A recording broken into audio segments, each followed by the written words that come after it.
ఓం శాంతి. ఈరోజు ఆదివారం అవ్యక్త బాప్దాద యొక్క మురళి. ఒక్కొక్క మహావాక్యాన్ని మనము వరదానంగా స్వీకరిస్తూ విందాము. బాబా ఈ మురళిలో 4 రకాల శక్తుల గురించి వినిపించారు. ఈ ఒక్క మురళిని మనం సంపూర్ణంగా ధారణ చేసినా కూడా మన పురుషార్థం యొక్క అంతిమ గమ్యానికి మనం చేరుకోవచ్చు. అలాగే బాబా కొన్ని అవ్యక్త అమూల్య మహావాక్యాలు వినిపించారు. అందులో కూడా చాలా లోతైనటువంటి రహస్యాలు తెలియజేశారు. ఇది 29th అక్టోబర్ 1987 మురళి సారము తన్, మన్, ధన్ और సంబంధ్ की శక్తి. తనువు, మనసు, ధనము మరియు సంబంధం యొక్క శక్తి. आज सर्वशक्तिवान बाप अपने शक्तिशाली बच्चों को देख रहे हैं. ఈరోజు సర్వశక్తివంతుడైన బాబా తన శక్తిశాలి పిల్లలను చూస్తూ ఉన్నారు. హర్ ఏక్ బ్రాహ్మణ ఆత్మ శక్తిశాలి బనీ హై లేకిన్ నంబర్ వార్ హై. ప్రతి బ్రాహ్మణాత్మ శక్తిశాలిగానే ఉన్నారు, కానీ నంబర్ వారీగా ఉన్నారు అంటున్నారు. సర్వశక్తులు బాబా వారసత్వంగా వరదాత యొక్క వరదానంగా మనకిచ్చారు. అన్ని శక్తులను బాబా వారసత్వంగా అలాగే వరదాత రూపంలో వరదానంగాను ఇచ్చారు. बाप और वरदाता इन डबल संबंध से हर एक बच्चे को यह श्रेष्ठ प्राप्ति जन्म से ही होती है. తండ్రి మరియు వరదాత ఈ డబల్ సంబంధంతో ప్రతి ఒక్క పిల్లలకు ఈ శ్రేష్ఠ ప్రాప్తి జన్మతఃనే లభించింది. జన్మ తీసుకోగానే బాబా సర్వశక్తులు అనగా జన్మసిద్ధ అధికారం యొక్క అధికారిగా చేశారు. సర్వశక్తులకు అధికారిగా. साथ साथ वरदाता के नाते से जन्म होते ही మాస్టర్ సర్వశక్తివాన్ బనాయే. దానికి తోడుగా వరదాత యొక్క సంబంధంతో ఈశ్వరీయ జన్మ తీసుకోగానే మాస్టర్ సర్వశక్తివంతులుగా తయారు చేసి సర్వశక్తి భవ అనే వరదానమును ఇచ్చారు. सभी बच्चों को एक द्वारा एक जैसा ही डबल अधिकार मिलता है. పిల్లలందరికీ ఒక్కరి ద్వారానే ఒకేలాంటి డబల్ అధికారం లభిస్తుంది. लेकिन धारणा करने की శక్తి నంబర్ వార్ బనా దేती है. కానీ ధారణ చేసేటువంటి శక్తి సమానంగా లభించినటువంటి అధికారంలో కూడా నంబర్ వారీగా చేసేస్తుంది. బాప్ సభీ కో సదా और सर्वशक्तिशाली बनाते हैं.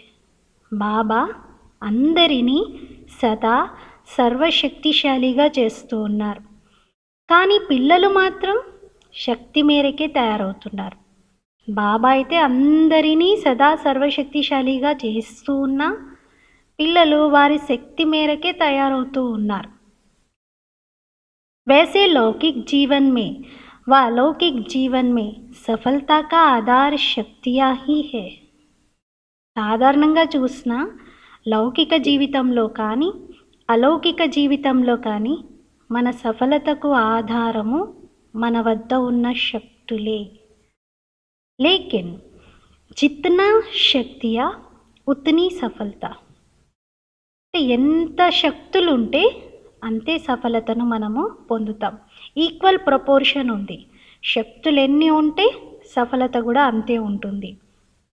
ముఖ్య శక్తియా హై తన్కి, మన్కి, ధన్కి और సంబంధ్కి. మరి ముఖ్యమైనటువంటి శక్తులు ఏమిటి? తను యొక్క శక్తి, మనసు యొక్క శక్తి, ధనం యొక్క శక్తి, నాలుగోది సంబంధం యొక్క శక్తి అంటున్నారు. चारों ही आवश्यक है. ఈ నాలుగు అవసరమే. अगर चार में से एक भी शक्ति कम है तो जीवन में सदा और सर्व सफलता नहीं होती. ఈ 4 శక్తుల్లో ఒకవేళ జీవితంలో ఏ ఒక్క శక్తి అయినా కొంచెమైనా తగ్గింది అంటే సదా సఫలత మాత్రం ఉండదు. अलौकिक जीवन में भी चारों ही शक्तियाँ आवश्यक है.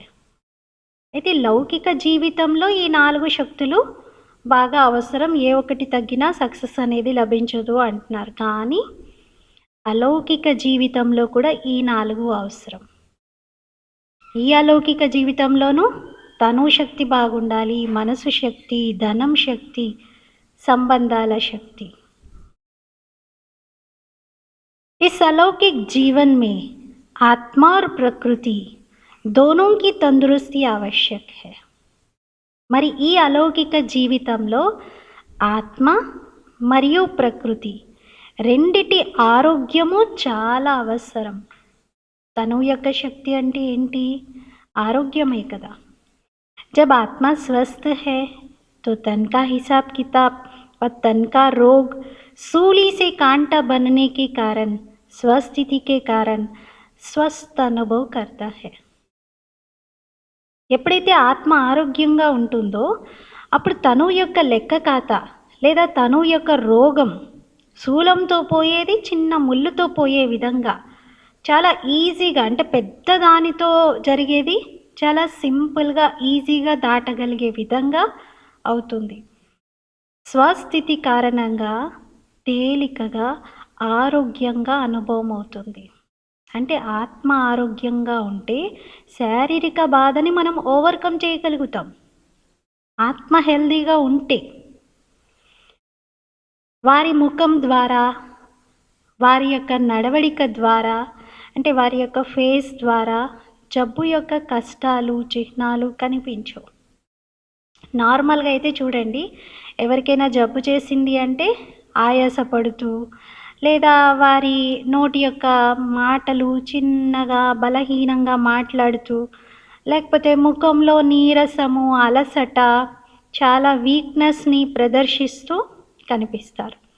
కానీ ఎవరి ఆత్మ ఆరోగ్యంగా ఉంటుందో అసలు వాళ్ళని పేషెంట్ అని గుర్తుపట్టడమే కష్టమవుతుంది. మన దాదీలందరూ చూడండి, డాక్టర్స్ రాగానే దాదీలే కేసే హో అని అడిగేవారంట డాక్టర్స్ని. డాక్టర్ ఆశ్చర్యపోయేవారంట, ఏంటి జబ్బు చేసిన స్థితిలో కూడా ఇంత ఫ్రెష్గా కనబడుతున్నారు, ఇంత యాక్టివ్గా, ఇంత బాగా ఉన్నారు అని. ఎందుకు? శరీరానికి జబ్బు చేసింది కానీ ఆత్మ మాత్రం చాలా హెల్దీగా ఉంది కదా. అలా ముఖ్ పర్ కభీ బీమారీ కా వర్ణన్ నహీ హోతా హై. వారి నోటి ద్వారా ఎప్పుడూ జబ్బు యొక్క వర్ణన జరగనే జరగదు.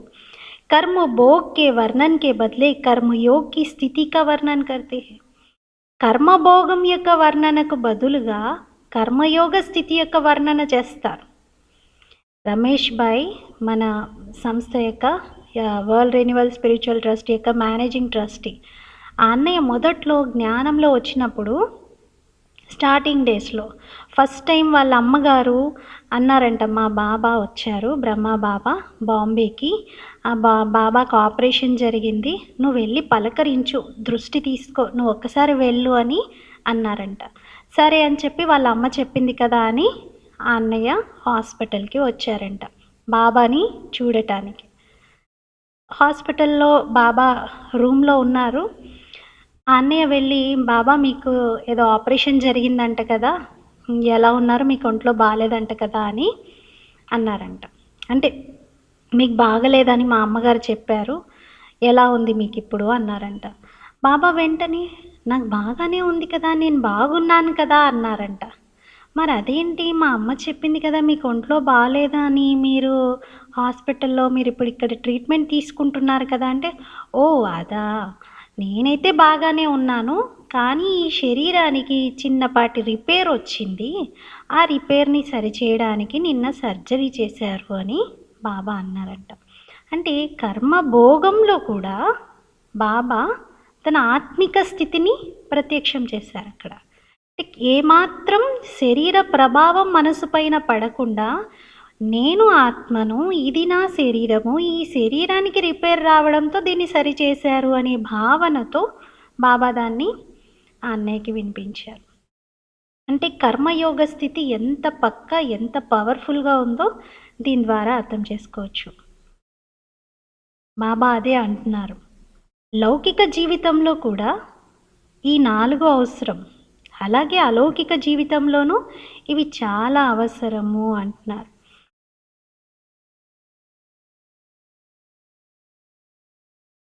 ఇతరులకు తమ కష్టాన్ని వినిపించి, నార్మల్గా జబ్బు చేసిన వాళ్ళు ఎలా ఉంటారు, వచ్చిన వాళ్ళందరికీ తన బాధ, నొప్పి, ఏమేమి ఫేస్ చేస్తున్నారో అదంతా వినిపించి ఒక దుఃఖదాయకమైనటువంటి అలను వ్యాపింపజేస్తారు. ఇంకా పరివర్తన శక్తితో,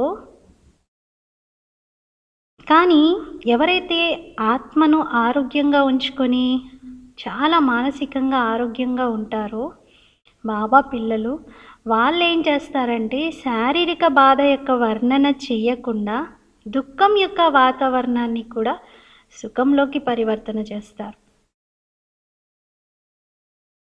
పరివర్తన శక్తితో కష్టాన్ని కూడా సంతుష్టతలోకి పరివర్తన చేసి సంతుష్టంగా ఉంటారు.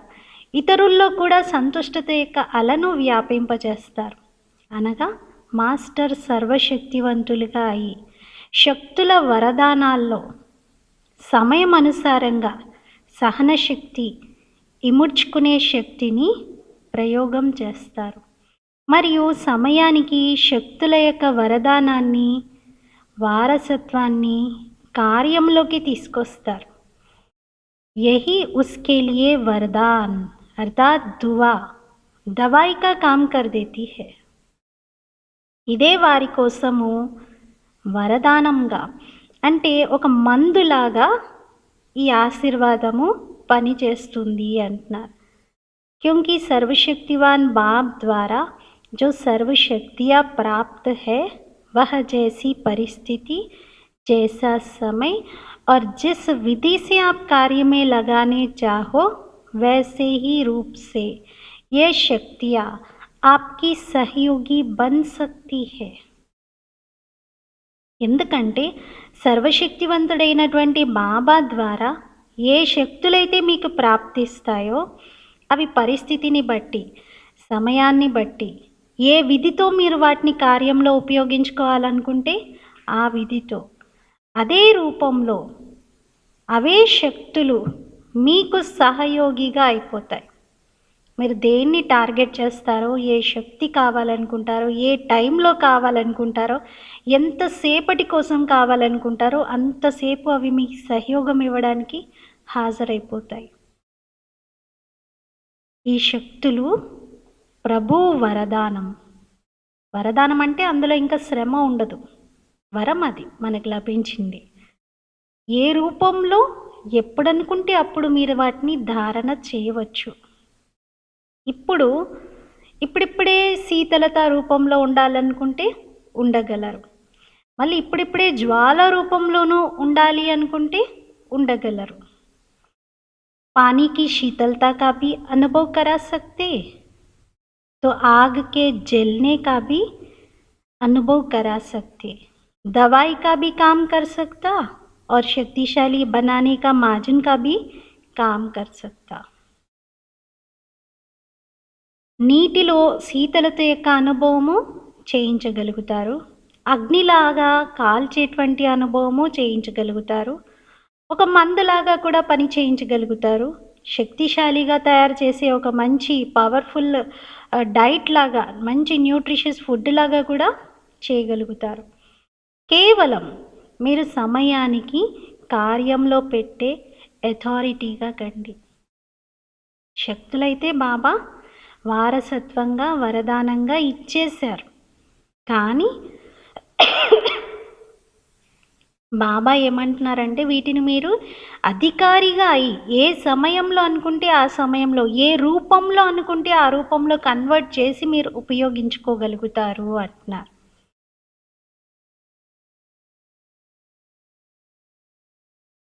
ఏ శక్తియా ఆప్ మాస్టర్ సర్వశక్తివానికి సేవాదారి హే. మరి ఈ శక్తులన్నీ మాస్టర్ సర్వశక్తివాన్ ఆత్మలైన మీకు సేవకులు అంటున్నారు. మొన్న కూడా బాబా ఏమన్నారు, పిల్లలు మీరు సంకల్పం చేస్తే భగవంతుడే వస్తున్నారు. ఈ శక్తులు రావడంలో పెద్ద ఆశ్చర్యం ఏముంది? మీరు సంకల్పం చేయండి, ఏ శక్తి అంటే ఆ శక్తి మీ ముందు హాజరవుతుంది. ఎందుకంటే నేనే వస్తున్నాను కదా. మీరు ఇలా బాబా అనగానే, హార్ట్ఫుల్గా మేరా బాబా అనగానే భగవంతుడే మన ఎదురుగా వస్తున్నారు. అలాంటిది సహన శక్తి, ఎదుర్కొనే శక్తి, నిర్ణయ శక్తి, ఈ శక్తులు ఎందుకు హాజరవ్వవు? మీరు అధికారిగా ఆర్డర్ చెయ్యండి అంటున్నారు బాబా. जब जिसको ऑर्डर करो वह हाजिर हजूर कह सहयोगी बनेगी, लेकिन सेवा लेने वाले भी इतने चतुर सुजान चाहिए. మీరెప్పుడు దేనిని ఆర్డర్ చేస్తే అది హాజరైపోతుంది మీ ముందు, సహయోగిగా అవుతుంది. కానీ సేవ తీసుకునేవారు కూడా తెలివైన వారిగా ఉండాలి అంటున్నారు. ఇప్పుడు చూడండి, కొంతమందికి పనిచేసే వాళ్ళు అందరూ చాలామందే ఉంటారు, కానీ పని చెప్పడం రాదు, పని చేయించడం కూడా రాదు. ఉంటారు అందరూ ఖాళీగా ఉంటారు. ఏం పని చెప్పాలో వీళ్ళకి తోచదు, పని చేయించడం రాదు. ఆ వచ్చిన వాళ్ళందరూ ఖాళీగా ఉండి వెళ్ళిపోతారు. మరి అలాగే కొంతమంది తెలివి తక్కువగా ఉంటే శక్తులు హాజరైనా ఉపయోగించడం రాదు వారికి. హాజరైంది, ఆ శక్తి వచ్చేసింది, కానీ బాబాన దాన్ని ఉపయోగించడంలో కూడా తెలివిగల వారిగానే మీరు ఉండాలి అంటున్నారు. మరి తనువు యొక్క శక్తి ఆత్మిక శక్తి యొక్క ఆధారంతో సదా మీరు అనుభవం చేసుకోగలుగుతారు. అనగా సదా ఆరోగ్యంగా ఉన్న అనుభవము చేసుకుంటారు. ఇది 4గిట్లో మొదటి శక్తి గురించి ఇంత వివరంగా బాబా వినిపించారు. ఇందులో శరీరం యొక్క నొప్పి, శరీరం యొక్క బాధ గురించి చెప్పట్లా బాబా. మీరు ఆత్మపరంగా హెల్దీగా ఉండి మీ అన్ని శక్తులను వాడుకుంటే అధికారిగా అయి మీ శరీరం యొక్క రోగంను మీరు ఎలా అంటే అలా మోల్డ్ చేయవచ్చు. ఈ శరీరం యొక్క కర్మభోగం యొక్క స్థితిని ఈజీగా పరివర్తన చేయగలుగుతారు, దాన్ని ఈజీగా ఓవర్కమ్ చేయగలుగుతారు. అంటే దాని బాధ, నొప్పి యొక్క ఫీలింగ్ అంశం కూడా లేకుండా మీరు సంతోషంగా సంతుష్టంగా ఉండగలుగుతారు అంటున్నారు బాబా. ఈ అలౌకిక్ బ్రాహ్మణ్ జీవన్ హే హీ సదా స్వస్థ జీవన్. మరి ఇది అలౌకికమైనటువంటి బ్రాహ్మణ జీవితం, ఇది ఉన్నదే చాలా ఆరోగ్యపరమైన జీవితం. వరదాత నుండి సదా స్వస్థ భవ అనే వరదానం మీకు లభించింది. బాబా ఫస్ట్ ఈ మురళిలో ఫస్ట్ వరదానం ఏమిచ్చారు? సదా సర్వశక్తి భవ అన్నారు. అంటే సర్వశక్తులు మీకు లభించుగాక అని చెప్పేశారు.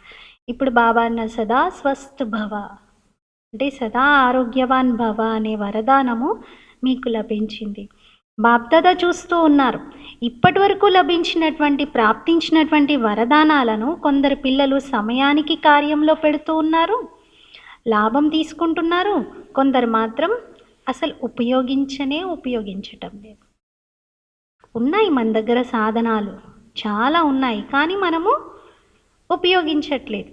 టైంకి మనమే కష్టపడుతున్నాం, మళ్ళీ గుర్తు కూడా రావట్లేదు అది నా దగ్గర ఉన్నది అని. ఏమంటారు మరి వారిని?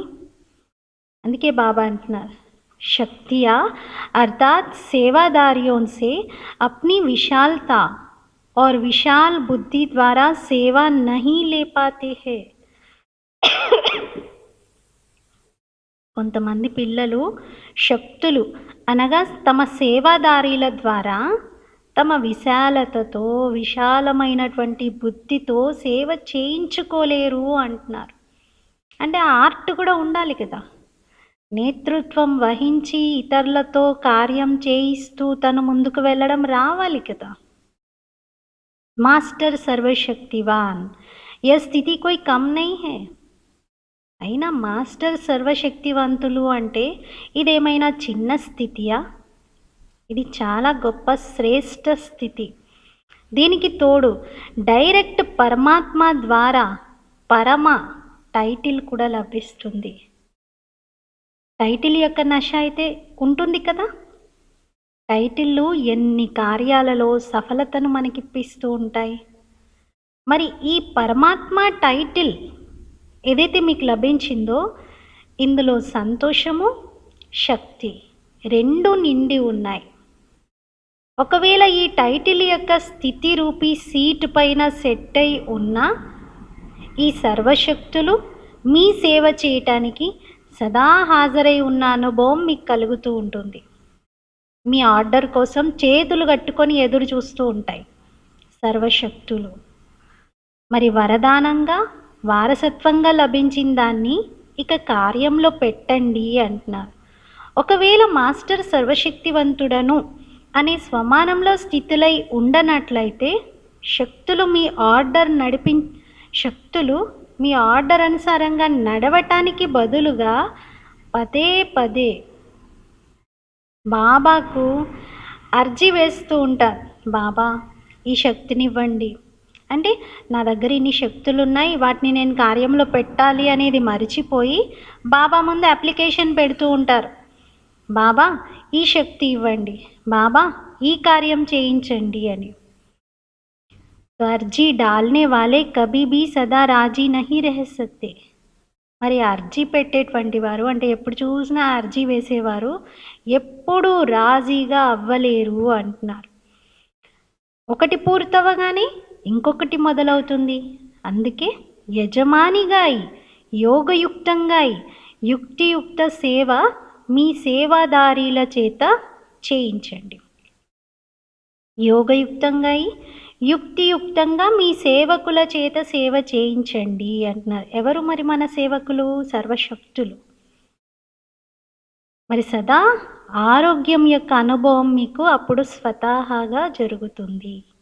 దీన్ని ఏమంటారంటే తనువు శక్తి యొక్క ప్రాప్తి. ఒక్కటి క్లియర్ చేశారు ఇప్పటి వరకు బాబా. ఇప్పుడు రెండవది మన్ కి శక్తి అర్థాత్ శ్రేష్ఠ సంకల్ప శక్తి. మనసు యొక్క శక్తి అనగా శ్రేష్ఠ సంకల్ప శక్తి. మాస్టర్ సర్వశక్తివంతుల యొక్క ప్రతి సంకల్పంలో ఎంత శక్తి ఉంటుంది అంటే ఏ సమయంలో మీరు ఎలా కావాలనుకుంటే అలా మీరు తయారవ్వచ్చు, చేయించవచ్చు కూడా మీరు కార్యాన్ని. ఎందుకంటే మాస్టర్ సర్వశక్తివంతులుగా ఉన్న వారి యొక్క ప్రతి సంకల్పము చాలా శుభంగా, శ్రేష్టంగా, కళ్యాణకారిగా ఉంటుంది. तो जहाँ श्रेष्ठ कल्याण का संकल्प है वह सिद्धि जरूर होता है, वह सिद्ध जरूर होता है. और मास्टर सर्वशक्तिवान होने के कारण मन कभी मालिक को धोखा नहीं दे सकता. ఎక్కడైతే శ్రేష్ఠ కళ్యాణం యొక్క సంకల్పం ఉంటుందో అక్కడ సిద్ధి తప్పనిసరిగా జరుగుతుంది. ఇంకా మాస్టర్ సర్వశక్తివాన్గా ఉన్న కారణంగా మనస్సు తన యజమానిని ఎప్పుడు కూడా మోసపెట్టజాలదు అంటున్నారు. దుఃఖం అనుభవమే కాదు, మనస్సు ఏకాగ్రమైపోతుంది, అనగా ఒక స్థిరమైన స్థానంలో ఉండిపోతుంది, ఇంకొక గమ్యం లభిస్తుంది, భ్రమించదు. ఎక్కడ కావాలనుకుంటే అక్కడ, ఎప్పుడు కావాలనుకుంటే అప్పుడు మనసును మీరు స్థిరపరచవచ్చు. ఎప్పుడైనా మనసు ఉదాసీనంగా ఎప్పుడు ఇంకా మీ మనసు ఉదాసీనంగా అవ్వదు అంటున్నారు. ఎందుకంటే అది సేవాదారి దాసుగా అవుతుంది, ఉదాసుగా అవ్వదు. సేవాదారి దాసుగా మారుతుంది, దాసుడుగా అవుతుంది. ఇది మనసు శక్తి అలౌకిక జీవితంలో వారసత్వంగా వరదానంగా మీకు ప్రాప్తించింది. ఏంటి మనసు శక్తి యొక్క సారం ఏంటి? శుభమైన, శ్రేష్టమైన, శక్తిశాలి సంకల్పాలు చేయటం. మాస్టర్ సర్వశక్తివాన్ స్థితిలో ఉంటూ శుభమైన, శ్రేష్టమైన, శక్తిశాలి సంకల్పాలు చేస్తే అప్పుడు మనసు ఎప్పుడు మనల్ని మోసపెట్టదు. ఎందుకంటే మనసు మనల్ని యజమానిగా భావించుకుంటుంది, అదేమో దాసిగా అయిపోయి సేవ చేస్తుంది.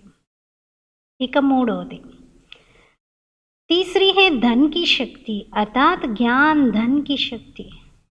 మూడోది ధనం యొక్క శక్తి అంటే జ్ఞానధనం యొక్క శక్తి. జ్ఞానధనము స్థూల ధనం యొక్క ప్రాప్తిని స్వతహాగా చేయిస్తుంది. ఎక్కడ జ్ఞానధనం ఉంటుందో అక్కడ ప్రకృతి స్వతహాగానే దాసి అయిపోతుంది. ఈ స్థూలమైన ధనము ప్రకృతి యొక్క సాధనాల కోసం. జ్ఞానధనంతో ప్రకృతి యొక్క సర్వ సాధనాలు స్వతహాగా ప్రాప్తిస్తాయి. చాలా బాగా క్లియర్గా అర్థం చేసుకోండి. స్థూలమైన ధనము ప్రకృతి యొక్క సాధనాల కొరకు. అంటే స్థూలమైన ధనం ఎందుకు కావాలి? ప్రకృతి ద్వారా తయారు చేయబడిన సాధనాలను కొనుక్కోవడానికి. ఇప్పుడు ఏదైనా పదార్థం కొనుక్కోవాలి, బియ్యం కొనాలి, ఏవైనా తినే పదార్థాలు ఏవి కొనాలన్నా ధనం కావాలి.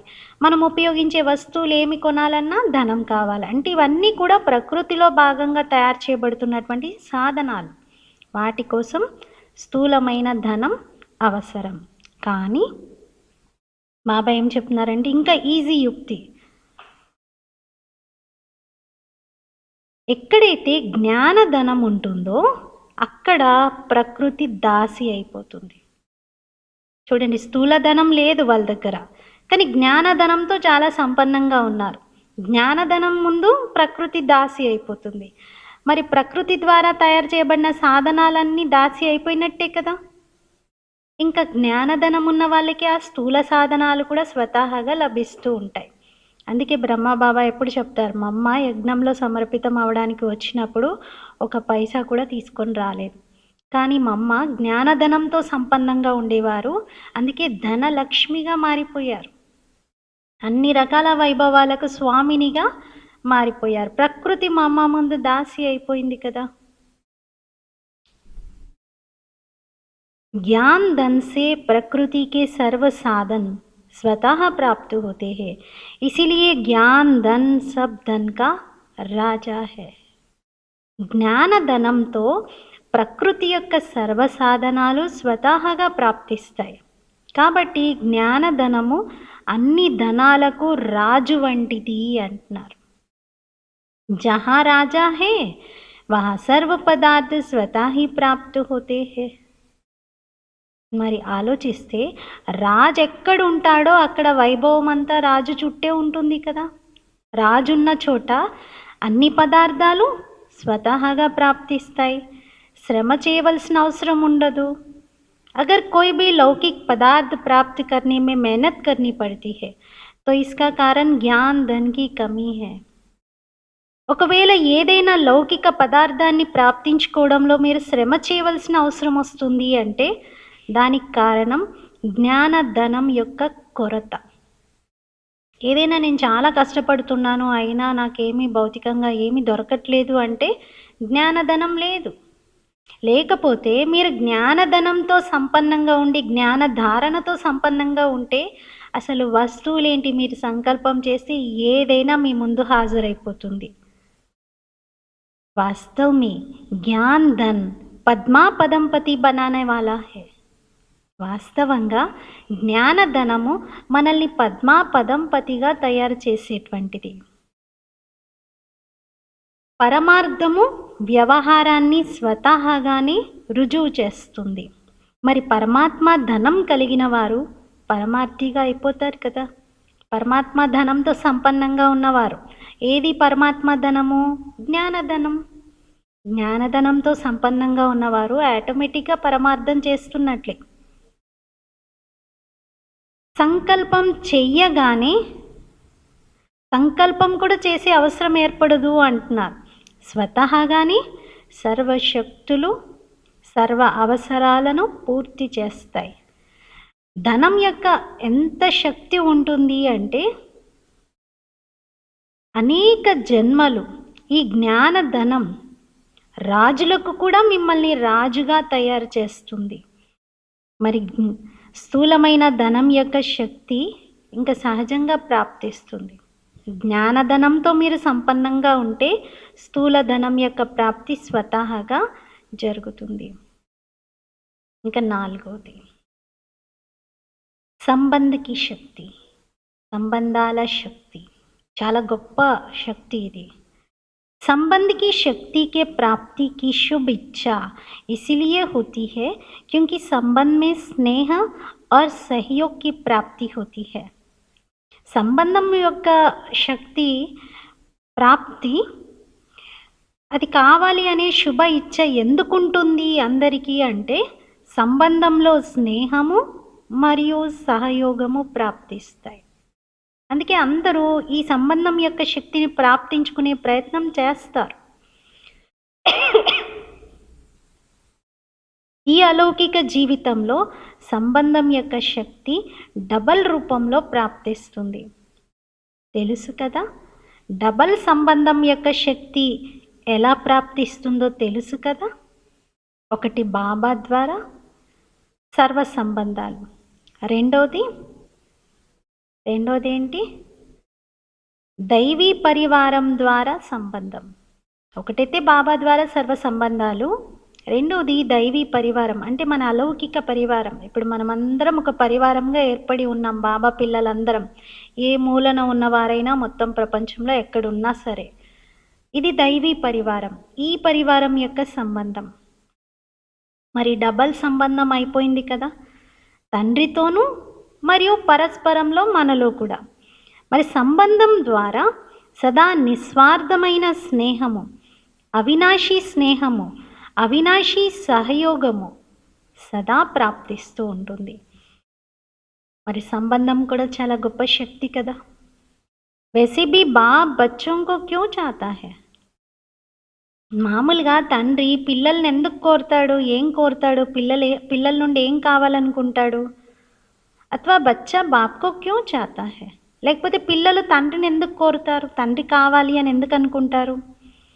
మాకు నాన్న లేడు, మాకు నాన్న ఉంటే బాగుండు, నాకు కొడుకు లేడు, ఒక కొడుకు ఉంటే బాగుండు, ఎందుకు అనుకుంటున్నారు ఇలా? ఏం లభిస్తుంది ఆ సంబంధంలో? సహయోగం. సహయోగం కొరకు సమయానికి సహయోగం లభిస్తుంది అని. మా నాన్న ఉంటే నాకు ఈరోజు ఇలాంటి పరిస్థితి వచ్చేది కాదు, నాకు ఒక కొడుకుంటే నన్ను ఈ విధంగా చూసేవాడు కాదు, నన్ను ఈ విధంగా బాధపడనిచ్చేవాడు కాదు. అంటే టైంకి వారి సహయోగం మాకు లభిస్తుంది అనేటువంటి ఒక ధీమా. సంబంధం ఉంటే సహయోగం లభిస్తుంది అని. మరి ఈ అలౌకిక జీవితంలో 4 శక్తుల యొక్క ప్రాప్తి వరదానం రూపంలోనూ వారసత్వం రూపంలోనూ లభించింది. ఎక్కడైతే ఈ 4 రకాల శక్తులు ప్రాప్తిస్తాయో అక్కడ ప్రతి సమయం యొక్క స్థితి ఎలా ఉంటుంది? సదా మాస్టర్ సర్వశక్తివాన్గా. ఈ స్థితి యొక్క సీటు పైన సదా స్థితులై ఉండండి. इसको ही दूसरे शब्दों में स्व के राजे व राजयोगी कहा जाता है. దీన్నే ఇంకో శబ్దంలో చెప్పాలి అంటే స్వయం యొక్క రాజాగా రాజయోగి అని అంటారు. రాజాంకి బండార్ సదా భర్పూర్ రేతే హే. రాజుల బండాగారం ఎప్పుడు నిండుగా ఉంటుంది. మరి రాజయోగి అనగా సదా శక్తుల యొక్క బండాగారంతో నిండుగా ఉండేవారు. समझा, అర్థమైందా అంటున్నారు. इसको कहा जाता है శ్రేష్ఠ బ్రాహ్మణ్ అలౌకిక్ జీవన్. దీన్ని ఏమంటారు? శ్రేష్టమైన బ్రాహ్మణ అలౌకిక జీవితం అని. సదా యజమానిగా అయి సర్వశక్తులను మీరు కార్యంలో పెట్టండి. యథాశక్తికి బదులుగా సదా శక్తిశాలిగా కండి. అర్జీ చేసేవారిగా కాకండి, సదా రాజీ అయిపోయి ఉండేవారిగా అవ్వండి. అచ్చా, మధుబన్కి ఛాన్స్ లభించింది. ఈ సమయంలో భాగ్యమైతే సదా మీ తోడే ఉంది. ఇప్పుడు ప్రాప్తించినటువంటి భాగ్యం ఎల్లప్పుడూ మీ తోడు ఉంటుంది. భాగ్య విధాతను తోడుంచుకోవటం అనగా భాగ్యాన్ని తోడుంచుకోవటం. 3 జోన్ల వారు బాబా ముందు వచ్చారు. వేరువేరు స్థానాల యొక్క 3 నదులు కలిసి ఇది త్రివేణి సంగమముగా చెప్పబడుతుంది అంటున్నారు. బాప్దాదా అయితే వరదాతగా అందరికీ వరదానం ఇస్తూ ఉన్నారు. చూడండి, బాబా ఒక మంచి కవి, ఎంత మంచిగా ఆన్ ద స్పాట్ అప్పటికప్పుడు ఎంత మంచి మంచి శబ్దాల్లో వర్ణిస్తారు. 3 జోన్ల వారు వచ్చారు, కలుస్తున్నారు బాబాని, కాబట్టి ఇది త్రివేణి సంగమం అని అంటున్నారు. వరదానాలని కార్యంలో ఉపయోగించడం అది ఎవరిపైన వారికి బాధ్యత ఉంది. వరదానాలైతే నేను ఇచ్చేశాను, ఇక నెక్స్ట్ అంతా మీ పైనే ఉంది అంటున్నారు బాబా. దాన్ని ఎంతవరకు మీరు ఉపయోగించుకుంటారా, దాచిపెట్టుకుంటారా, అది మీ చేతిలో ఉంది. అచ్చా, నలువైపులా ఉన్నటువంటి సర్వ వారసత్వము మరియు వరదానాల అధికారి శ్రేష్ఠ ఆత్మలకు, సర్వ మాస్టర్ సర్వశక్తివాన్ శ్రేష్ఠ ఆత్మలకు, సదా సంతుష్టత యొక్క అలను వ్యాపింపచేసేటువంటి సంతుష్ట ఆత్మలకు, సదా పరమార్థం ద్వారా వ్యవహారాన్ని రుజువు చేసేటువంటి మహాన్ ఆత్మలకు బాప్దాదా యొక్క స్నేహం మరియు శక్తి సంపన్నమైన ప్రియ స్మృతులు మరియు నమస్తే. हम रूहानी बच्चों की रूहानी बाप दादा को याद, प्यार, गुड मॉर्निंग और नमस्ते. मेरा बाबा, मीठा बाबा, प्यारा बाबा, शुक्रिया बाबा. సర్వుల సహయోగంతో సుఖమయ సంసారం, global cooperation for a better world అనే కార్యక్రమం గురించి అవ్యక్త బాప్దాదా యొక్క ప్రేరణలు. ఇది మన సంస్థలో చేపట్టినటువంటి రెండవ పెద్ద ప్రాజెక్ట్, ఇంటర్నేషనల్ ప్రాజెక్ట్. यह विषय ऐसी है जो स्वयं सभी सहयोग देने की ऑफर करेंगे. ఇది ఎలాంటి సబ్జెక్ట్ మీరు తీసుకున్నారంటే ఈసారి ఇందులో మీకు అందరి సహయోగము లభిస్తుంది. అందరు వాళ్ళకు వాళ్ళు ఆఫర్ చేస్తారు, మమ్మల్ని కూడా మీ కార్యక్రమంలో ఉపయోగించుకోండి అని. సహయోగంతో సంబంధంలోకి కూడా వస్తారు కాబట్టి వాళ్ళకి వాళ్ళే ఆఫర్ చేస్తారు. కేవలం శుభభావనతో సంపన్నమైన సేవలో సేవాదారీలు ముందుకు నడవాలి. అంటే అందరి శుభభావాలన్నీ ఒక చోట చేరాయి, అందరూ కోరుకుంటున్నారు ఈ కార్యక్రమం బాగా చేయాలి అని. కానీ ఎవరైతే ప్రాక్టికల్గా ఇన్వాల్వ్ అయి ఉన్నటువంటి సేవకులు, సేవాదారి పిల్లలు ఉంటారో వాళ్ళు ముందుకు నడవాలి అంటున్నారు. శుభభావన యొక్క ఫలం లభించకపోవడం అనేది జరగని పని. సేవాదారుల యొక్క శుభభావన, శుభకామన యొక్క ధరని సహజంగా ఫలితం ఇవ్వడానికి నిమిత్తమవుతుంది. ఫలం తయారై ఉంది, కేవలం ధరణిని తయారు చేయటంలో కొద్దిగా ఆలస్యం ఉంది. ఫల్తో ఫటాఫట్ నిక్లేగి, ఫలమైతే ఫటాఫట్ వెంటనే వచ్చేస్తుంది అంటున్నారు. కానీ దాని కొరకు యోగ్యమైన ధరణి కావాలి. ఇప్పుడు ఆ ధరణిని మీరు తయారు చెయ్యండి అంటున్నారు. ఏ విధంగా సేవ అయితే అందరూ చేస్తూనే ఉన్నారు, అవసరమైన సేవ.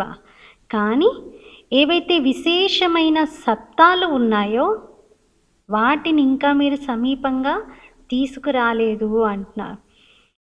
రాజ్యసత్తా వారి యొక్క సేవ కావచ్చు, ధర్మసత్తా వారి యొక్క సేవ, కానీ సహయోగిగా అయి మీ ముందుకు రావటం, సమయానికి సహయోగాన్ని ఇవ్వటం, దీని అవసరం ఉంది అంటున్నారు. దీని కొరకు శక్తిశాలి బాణాలు వెయ్యాలి. చేస్తున్నాం సేవ, కానీ శక్తిశాలి బాణం వెయ్యండి అంటున్నారు. देखा जाता है कि शक्तिशाली बाण वही होता है जिसमें सर्व आत्माओं के सहयोग की भावना हो. సాధారణంగా చూస్తే ఎక్కడైతే సర్వ ఆత్మల యొక్క శుభ భావన, సహయోగం యొక్క భావన ఉంటుందో, సంతోషం యొక్క భావన ఉంటుందో, సద్భావన యొక్క భావన ఉంటుందో, అక్కడే శక్తిశాలి బాణం అనేది తయారవుతుంది. అంటే ఈ 3 భావనలు ఉండాలి: సహయోగం, సంతోషం, సద్భావన. దీంతో ప్రతి కార్యం సహజంగా సఫలమవుతుంది. ఇప్పుడు ఏదైతే సేవ చేస్తూ ఉన్నారో వేర్వేరుగా చేస్తున్నారు. కానీ ఏ విధంగా మొదట్లో ఏదైనా కార్యం చేయడానికి వెళ్ళినప్పుడు మొత్తం పరివారం యొక్క ఆశీర్వాదాన్ని తీసుకొని వెళ్ళేవారు. మొదట్లో అంతటా ఈ కల్చర్ ఉండేది. ఎవరైనా ఒక చోటుకి వెళ్తున్నారంటే ఇంట్లో అందరి ఆశీర్వాదాలు తీసుకొని వెళ్ళేవారు. ఆ ఆశీర్వాదమే వారికి ఆ కార్యంలో సఫలతనిచ్చేది, సహజంగా చేసేది. ఇప్పుడు వర్తమాన సమయంలో కూడా సేవలో ఇది ఎడిషన్ చెయ్యండి అంటున్నారు. అప్పుడు ఏ కార్యమైనా ప్రారంభించడానికి ముందు అందరి శుభకామనలు, శుభ భావనలను మీరు తీసుకొని ప్రారంభించండి. సర్వుల సంతుష్టత యొక్క బలాన్ని నింపండి. అప్పుడు సర్వశక్తిశాలి ఫలం అనేది వస్తుంది. మరింత ఎక్కువ శ్రమ చేసే అవసరం ఏమీ లేదు ఇందులో. కానీ కేవలం బాబా అంటున్నారు, ఇప్పటివరకు ఖాళీగా అయిపోయి ఉన్నారు, శ్రమ చేసే అవసరం లేదు. ఫూంక్ దోర్ ఉడ్కర్ యహా ఆ జాయ్ ఐసే ఖోఖ్లే హై. మీరు దానికోసము వాళ్ళందరూ సహయోగం తీసుకోవడం కోసం ఎక్కువ శ్రమ చేయవలసిన అవసరం లేదంటున్నారు బాబా. ఎందుకు అంటే వాళ్ళందరూ ఖాళీగా ఉన్నారు, లోపలంతా వ్యాక్యూమ్ ఉంది, లోపల ఏమీ లేదు పవర్, బయటికి సత్తా, కానీ లోపలంతా ఖాళీ. కాబట్టి మీరు ఉఫ్ అని ఇలా ఊదినా చాలు వాళ్ళు మీ దగ్గరకు వచ్చేస్తారు అంటున్నారు బాబా. అంటే చిన్నపాటి అడుగు మీరు వెయ్యండి చాలు, వాళ్ళు మీ దగ్గరికి వచ్చేస్తారు. और आजकल तो सब समझ रहे हैं. పైగా ఈ రోజుల్లో అందరూ అర్థం చేసుకుంటూ ఉన్నారు. ఏదైనా పవర్ కావాలి అంటే కంట్రోల్ చేయగలిగేటువంటి శక్తి కావాలి అని. చాహే రాజ్యకో చాహే ధర్మకో, రాజ్యాన్ని కంట్రోల్ చేయడంలో అయినా ధర్మాన్ని కంట్రోల్ చేయడంలో అయినా శక్తి కావాలి.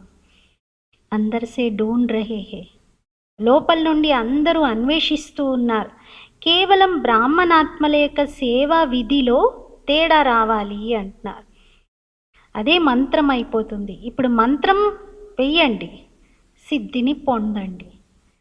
50 సంవత్సరాల శ్రమ కదా మీది. ఎందుకంటే 50 ఇయర్స్ గోల్డెన్ జూబ్లీ సెలబ్రేషన్స్లో భాగంగా ఈ ప్రాజెక్ట్ని చేపట్టారు. ఎస్ఆర్పి హోనా హీ థా, ఇవన్నీ కూడా జరిగేవే ఉన్నాయి అంటున్నారు. అనుభవీలుగా అయిపోయారు కదా. ఇప్పుడు ప్రతి కార్యంలో ఇదే లక్ష్యం పెట్టుకోండి, సర్వుల సహయోగంతో సఫలత. బ్రాహ్మణుల కోసం ఈ టాపిక్ అంటున్నారు, ప్రపంచం వాళ్ళ కోసం. యాక్చువల్ ప్రాజెక్ట్ యొక్క టైటిల్ ఏంటి అంటే సర్వుల సహయోగంతో సుఖమయ సంసారం. కానీ బీకేస్ కోసం ఈ టాపిక్ని బాబా కొంచెం మోల్డ్ చేస్తున్నారు. ఏంటి అంటే సర్వుల సహయోగంతో సఫలత. బయటి వాళ్ళ కోసం సర్వుల సహయోగంతో సుఖమయ సంసారం. అచ్చా, अब तो आप सबके సిద్ధి का ప్రత్యక్ష రూప్ దికాయి దేగా. ఇప్పుడైతే మీ అందరి సిద్ధి యొక్క ప్రత్యక్ష రూపం కనిపిస్తుంది అంటున్నారు. ఏదైనా చెడిపోయినటువంటి కార్యం కూడా మీ దృష్టి పడగానే మీ సహయోగంతో సహజంగా పరిష్కరించబడుతుంది. దాని కారణంగా భక్తిలో కూడా ధన్య ధన్య అని పిలుస్తూ ఉంటారు. అంటే మేము ధన్యులమైపోయామని అంటారు. ఇవన్నీ సిద్ధిలు మీ ఎదురుగా ప్రత్యక్షమైపోతాయి. कोई सिद्धि के रीति से आप लोग नहीं कहेंगे कि हाँ यह हो जाएगा, लेकिन आपका डायरेक्शन स्वतः सिद्धि प्राप्त कराता रहेगा. బాబన్నారు, మీరేమి జ్యోతిష్యం చెప్పినట్లు లేకపోతే బయట సిద్ధ పురుషులు ఉంటారు కదా, వాళ్ళు జరిగిపోతుంది అని ఒక్క మాటలో ఇలా అంటారు, అది నిజంగానే జరిగే అవకాశం ఉంటుంది అక్కడ. మనమేం అలా అనట్లేదు, కానీ బాబా అంటున్నారు, మీరు అలా ఒక స్టేట్మెంట్ రూపంలో చెప్పకపోయినా మీ డైరెక్షన్ స్వతహాగా సిద్ధిని ప్రాప్తి చేయిస్తుంది. అప్పుడు ఎవరైతే ప్రజలు త్వరగా తయారవుతారో ఇంకా అన్ని వైపుల నుండి మీ దగ్గరకు వచ్చేస్తారు అంటున్నారు. ఇలాంటి సిద్ధి యొక్క పాత్ర ఇప్పుడు నడుస్తుంది. కానీ దీని కొరకు మొదట శక్తిశాలిగా కండి, సిద్ధిని స్వీకరించకండి, అప్పుడే ప్రత్యక్షత జరుగుతుంది. అంతా చేసి సిద్ధి లభించగానే తినేశారనుకోండి ఫలము, బాబా అక్కడికే అయిపోతుంది. అలా ప్రత్యక్షత జరగదు. సిద్ధి దేనే వాలే హీ సిద్ధి మే ఫస్ జాయ్ తో ఫిర్ క్యా కరేంగే. సిద్ధిని ఇచ్చేటువంటి వారే సిద్ధిలో చిక్కుకుపోతే ఇంకేం చేస్తారు అప్పుడు అంటున్నారు. మరి ఈ విషయాలన్నీ ఇక్కడి నుండే ప్రారంభమవుతాయి.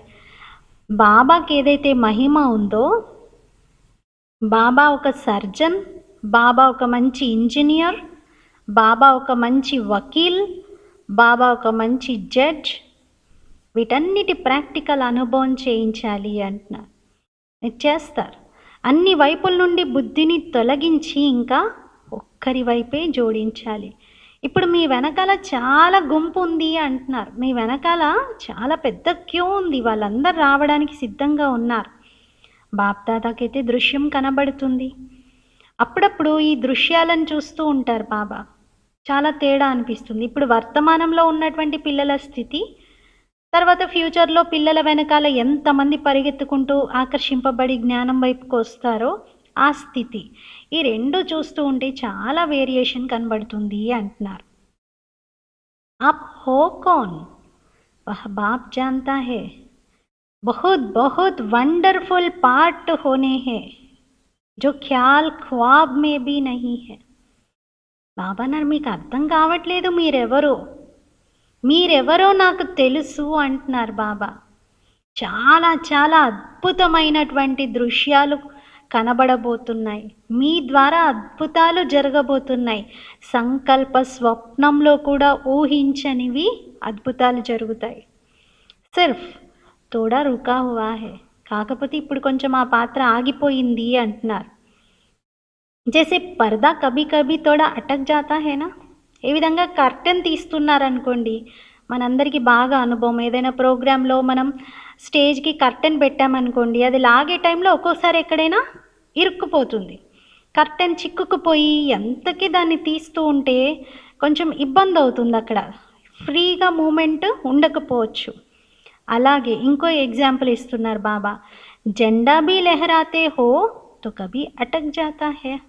మీరు జెండా ఎగురవేస్తున్నప్పుడు కూడా ఒక్కొక్కసారి అది మధ్యలోనే అది చిక్కుకుపోతుంది, లేదా పైకి వెళ్ళి ముడి విప్పుకుపోదు, పూర్తిగా చిక్కుకొని అలా స్టక్అప్ అయిపోయినట్టుగా ఉంటుంది. ऐसे అభి తోడా తోడా అటక్ రహా హే. మీ ప్రత్యక్షత కూడా ఇప్పుడు అలాగే కొంత స్టక్అప్ అయిపోయి ఆగిపోయి ఉంది అంటున్నారు. మీరెవరో, ఎంత గొప్పవారో, చాలా మహానాత్మలు బాబాకి తెలుసు. जब आपकी विशेषता प्रत्यक्ष होगी तब तो इष्ट बनेंगे. మీ విశేషతలు ప్రత్యక్షం అయ్యాయి అంటే మీరు ఇష్టులుగా అవుతారు. ఆఖిర్ తో భక్తమాల బి ప్రత్యక్ష హోగీనా, చివరికి భక్తమాల కూడా ప్రత్యక్షం అవుతుంది కదా అంటున్నారు. కానీ పహలే ఠాకూర్ సజ్కర్ తయార్ హో తబ్ తో భక్త అయినా. భక్తమాల రెడీగా ఉంటుంది, కానీ ముందు విగ్రహం తయారవ్వాలి కదా. విగ్రహం తయారై అలంకరించుకోబడిన రూపంలో ఉంటేనే భక్తులు దర్శనం చేసుకుంటారు. దర్శనం చేసుకోవడానికైతే వాళ్ళందరూ రెడీగా ఉన్నారు, కర్టెన్ కూడా ఓపెన్ చేయడానికి రెడీగా ఉంది, కానీ విగ్రహమే అలంకరించబడలేదు, ఇంకా మరి విగ్రహమే తయారవ్వలేదు. అందుకే బాబా అన్నారు, మీరే ఆ విగ్రహం, ముందు మీరు తయారవ్వండి, మీరు పరిపూర్ణంగా అవ్వండి, అప్పుడు ఎంతసేపు ప్రత్యక్షత జరగడము అంటున్నారు. అచ్చా, वरदान स्वयं के आराम का भी त्याग कर सेवा करने वाले सदा संतुष्ट सदा हर्षित भव. స్వయం యొక్క విశ్రాంతిని కూడా త్యాగం చేసి సేవ చేసేటువంటి సదా సంతుష్టమైన సదా హర్షిత భవ. సేవాదారీలు స్వతహాగానే రాత్రింబవళ్ళు తమ విశ్రాంతిని కూడా త్యజించి, అంటే విశ్రాంతిని కూడా త్యాగం చేసి సేవలోనే విశ్రాంతిని అనుభవం చేస్తారు. వారి సంపర్కంలో ఉండేటువంటి వారు, సంబంధంలో వచ్చేటువంటి వారు సమీపత యొక్క ఎలాంటి అనుభవం చేస్తారు అంటే శీతలత, శక్తి, శాంతి యొక్క ప్రవాహం క్రింద కూర్చున్నామా అనిపిస్తుంది. అంటే ఒక జలపాతం క్రింద కూర్చున్నారనుకోండి, ఎలా ఉంటుంది? ఆ జలపాతంలో శీతలత, శాంతి, శక్తి ఇవన్నీ ఉంటే ఎలాంటి ఫీలింగ్ కలుగుతుంది?